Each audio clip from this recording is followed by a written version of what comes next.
In 1884, a castle-like building rose on the far edge of Manhattan, staring straight into the open space of Central Park. Around it were rough roads, scattered shacks, goat pastures, empty lots, an unfinished city.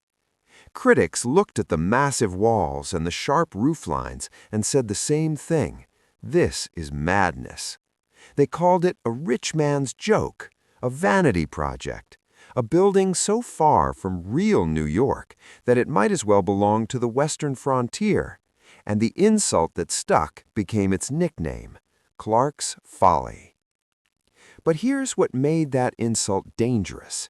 Within a decade, the apartments weren't just filled, they were wanted. Not just available, wanted. The building that society mocked became the address that society chased. It didn't merely rent rooms, it rewrote a rule of American status, that the wealthy must live alone, behind private doors, in private mansions, on private streets. This documentary is the story of how that rule broke.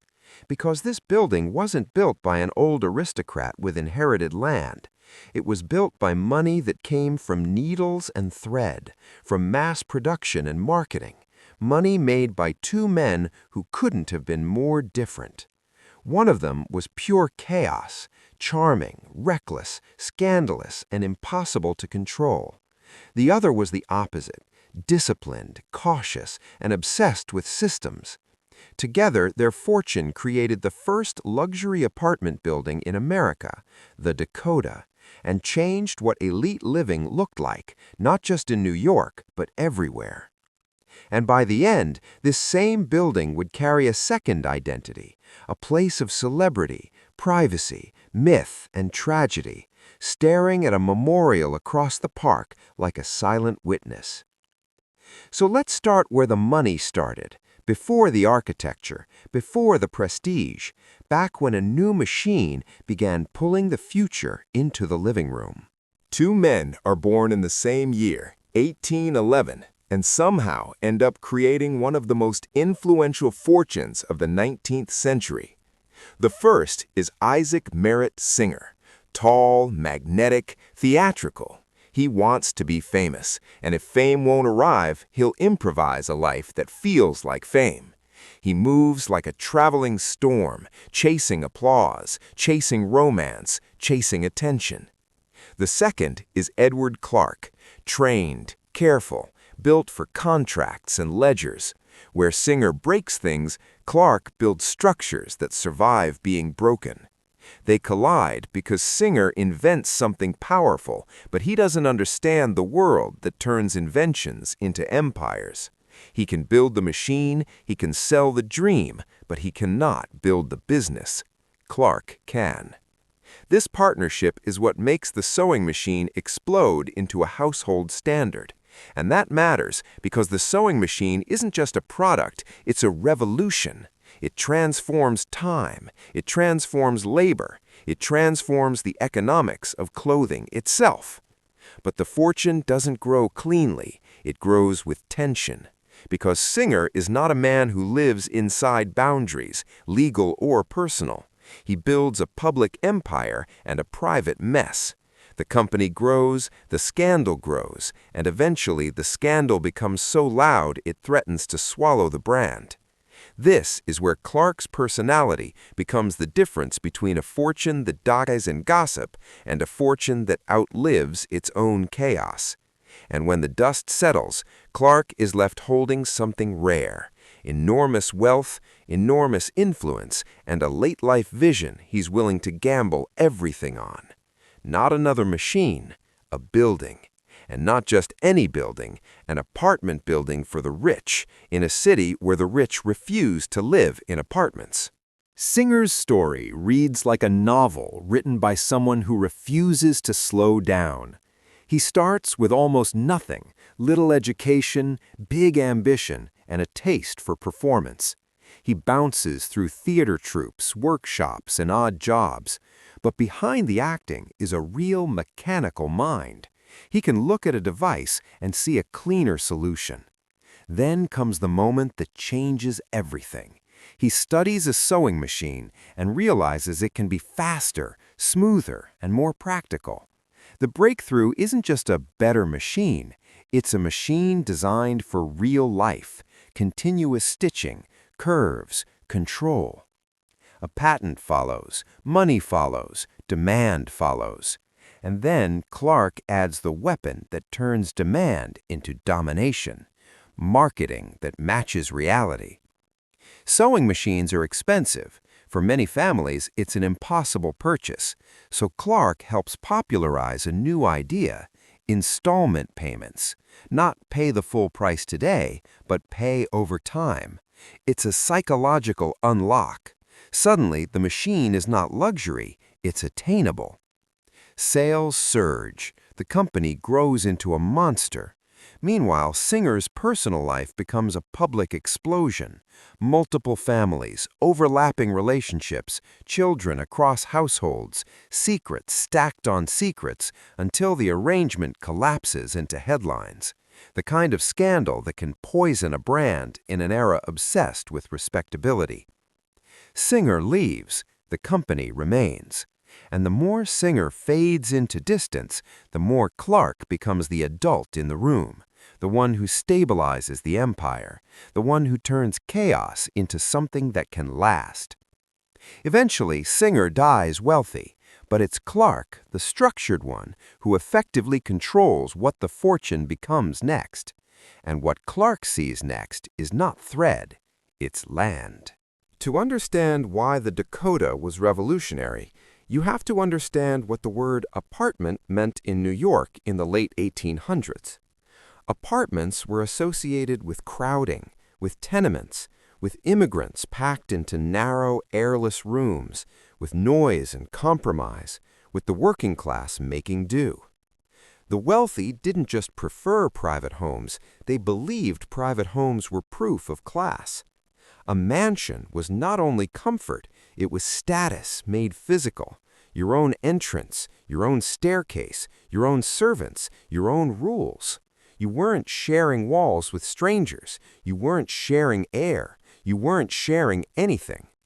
So when Clark looks at European cities, where wealthy families live in grand multi-unit buildings without losing social standing, he sees a future New York refuses to imagine.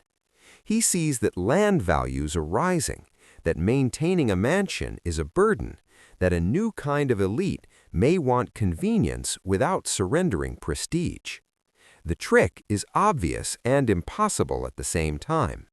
Build an apartment building that feels more luxurious than a mansion. Not rooms, homes, big ones, private ones, grand ones, and wrap them in services so complete that living there feels like being protected from the city. But to prove the idea, Clark can't build something modest. A modest building would confirm the stereotype. He needs something undeniable, an architectural argument so loud that it silences the old rule. So he chooses a location that looks like failure, and he builds a fortress. Clark doesn't pick the fashionable center of Manhattan. He goes to the edge. At the time, the Upper West Side is not elite. It's barely developed. It's space waiting to become something. And that's why it's cheap enough for a massive experiment. People laugh because they measure distance emotionally, not logically. Downtown is where life is. Uptown is where nothing happens. Yet. And in an era before the city feels small, moving far uptown feels like exile. But Clark is not building for today's Manhattan. He's building for the Manhattan that will exist once transportation improves, once the area grows, once being near Central Park becomes a feature instead of a joke. He's also betting on human behavior, that comfort beats tradition if the comfort is high enough. So he purchases land at a key corner near the park, a spot with wide streets, open air, views, light. And then he does something subtle. He builds not just a building, but an image. A building you can't ignore. A building you can point at. A building you can gossip about. Because gossip is attention, and attention is how new social rules get tested. The mockery, folly, actually helps. It gives the building a story before it even opens. Now Clark needs an architect who can translate this gamble into stone. He hires a man who understands how to make a building feel like it has always existed. Clark wants permanence, a building that looks older than its own time, something that feels imported from another world. So the design leans Gothic, medieval, European, steep roof lines, heavy materials, dense detail. The goal is psychological. If it looks like a castle, it feels like security. If it feels like security, it feels like class. But the real genius isn't just the exterior, it's the plan. The building is built around an inner courtyard, light, air, and privacy in the center of a dense city. And the entrance is not a normal doorway, it's an archway large enough for carriages, creating a private ritual. You enter, and the street disappears behind you. Then comes the part wealthy residents care about more than beauty: separation. In elite life, visibility matters: who sees you and who doesn't. So the building is structured to keep service life and resident life in parallel lanes: routes for deliveries, routes for staff, routes for residents. Layers of movement that let a rich family live as if the building itself is a private mansion, even while surrounded by other families. It's an apartment building that performs as a controlled ecosystem. And Clark's promise is bold. Not only will you have luxury, you'll have fewer problems. The building will handle what a mansion forces you to manage: heat, maintenance, staffing, repairs, deliveries. It's a machine for living. Which means Clark isn't selling rooms, he's selling relief. If the Dakota had been big apartments in a big building, it would have failed, because size alone doesn't break social prejudice. The real product was a lifestyle, a dining system that could deliver meals with hotel-level ease, a staff network that could make repairs before you notice something is wrong, laundry handled, maintenance handled, deliveries handled, security handled. The building becomes a buffer between residents and the city. That matters because wealthy life in that era is not just money, it's constant management: servants, coal, ash, repairs, food, carriages, scheduling, household issues. It's a full-time operation. The Dakota offers something almost modern: outsource the burden. And then it adds the finishing touch: uniqueness. Apartments aren't cookie-cutter, layouts vary. That variation helps residents feel like they're still living in a real home, not a standardized unit. This is how Clark attacks the fear of living with strangers. He reframes it. You're not sharing a roof with strangers, you're living in a private palace that happens to contain other private palaces. And once that idea clicks, the building stops looking like compromise. It starts looking like advantage. But Clark doesn't get to enjoy the victory he engineered, because the Dakota becomes successful without him alive to see it. There's a tragic elegance to Clark's story: the builder who doesn't live long enough to watch the world admit he was right. He invests enormous money. He takes enormous social risk. He builds a monument designed to outlast ridicule. And then illness arrives. Clark dies before completion. The building keeps rising. The project continues under others' stewardship. And when the doors finally open, the story flips. Instead of empty rooms and embarrassed tenants, there are renters lined up. Units are taken quickly. The madness becomes a signal. If this building is bold enough to be mocked, it's bold enough to be first. And first is intoxicating to a certain kind of elite. The Dakota proves something crucial. Wealthy New Yorkers will live in apartments if the apartments feel like a superior version of the mansion life they're used to. Once that proof exists, it spreads. Developers watch, architects watch, the city watches. And the moment the city watches, the neighborhood changes. The building becomes an anchor. The wilderness begins turning into a district. The joke becomes a blueprint. Now the Dakota is no longer a gamble. It's a model. And it starts rewriting Manhattan. After the Dakota, the idea of luxury apartments stops being unthinkable and becomes inevitable. Because New York is growing. Land is becoming too valuable to waste on single-family mansions for everyone who wants status. And the elite population is expanding. Bankers, lawyers, publishers, industrialists, successful people who want prestige but not the burden of running a miniature estate. Luxury apartments provide that compromise, a high-status address without the mansion workload. The Dakota also helps shift the prestige geography of Manhattan. It tells the city the West Side can be elite too, not someday, now. As development follows, the Dakota's isolation disappears. What was once too far uptown becomes a parkside sanctuary. That's an identity upgrade, and Manhattan is built on identity upgrades. Inside the building, life becomes a controlled world. Residents know the staff. The routines repeat. Children grow up. Families stay.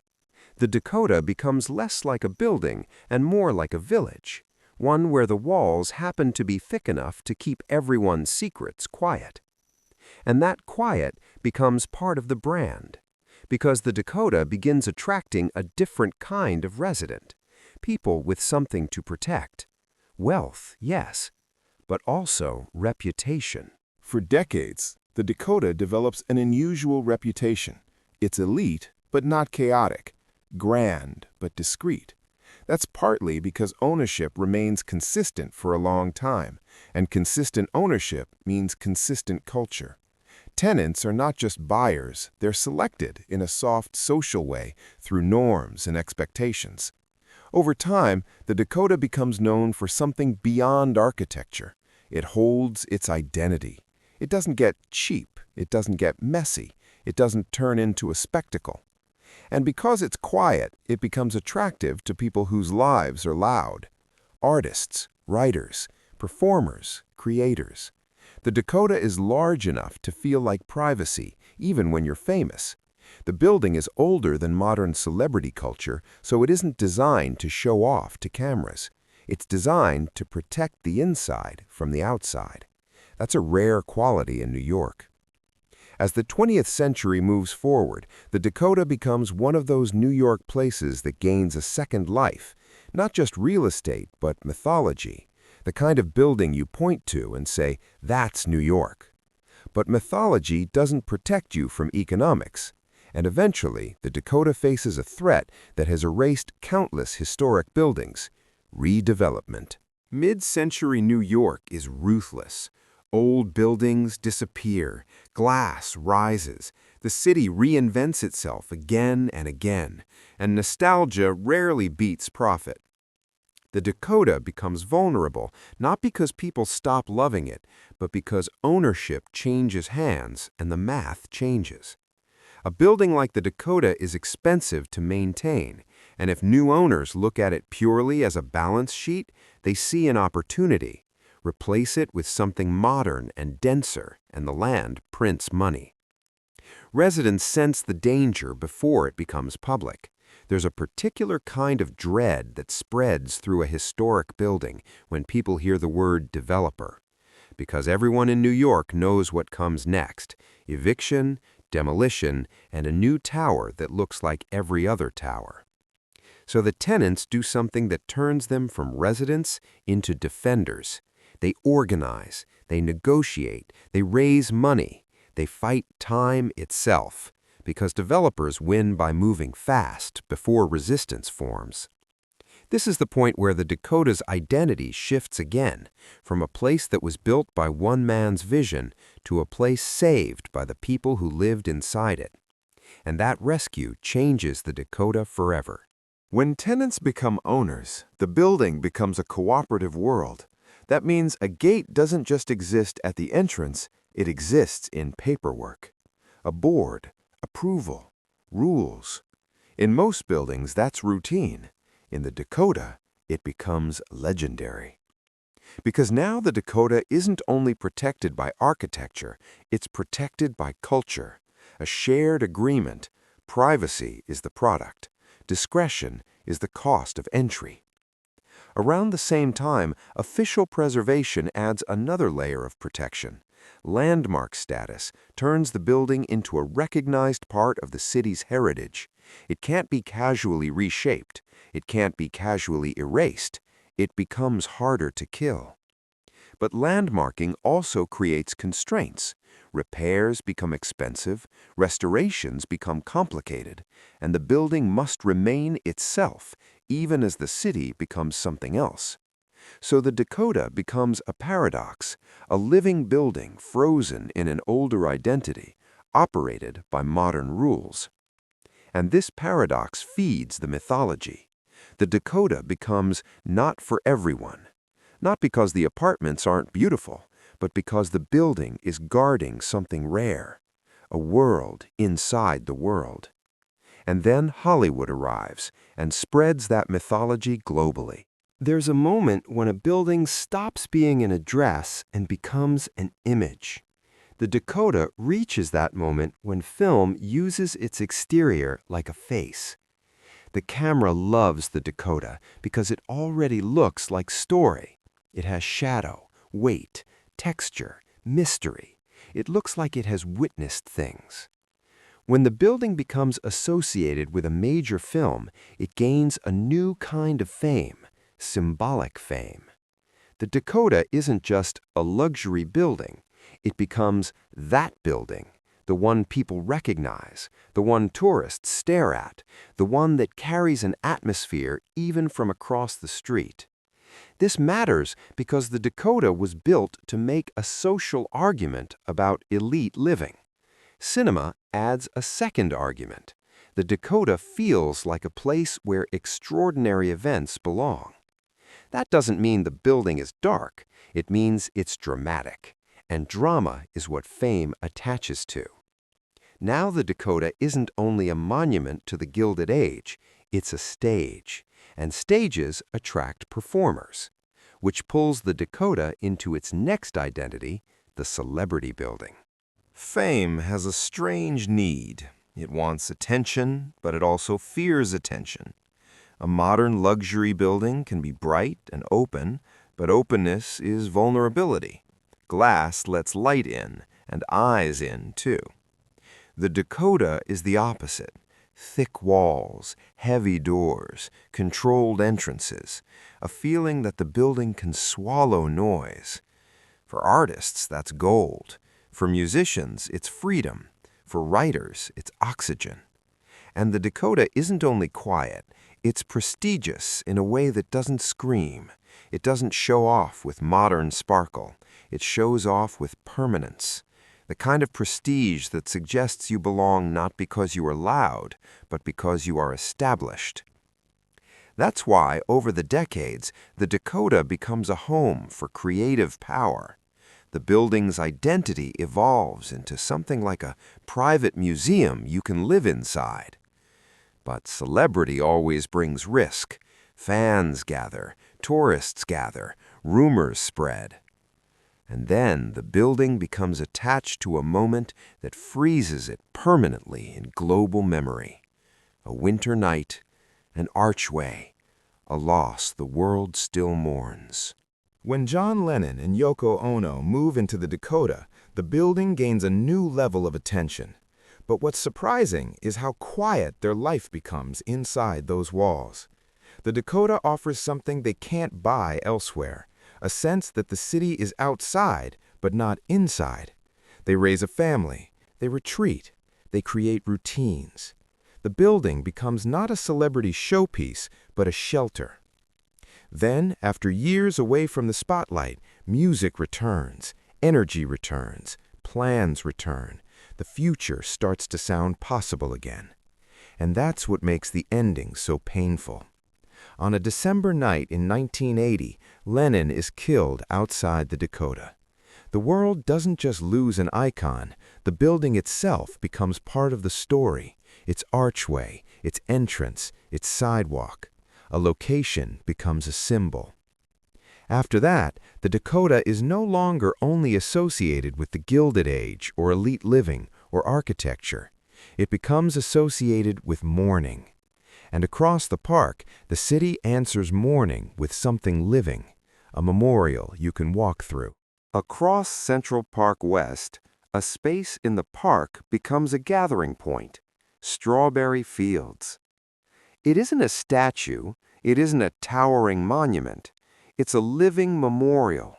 Paths, trees, flowers, benches, built to invite people to stay, not just to look.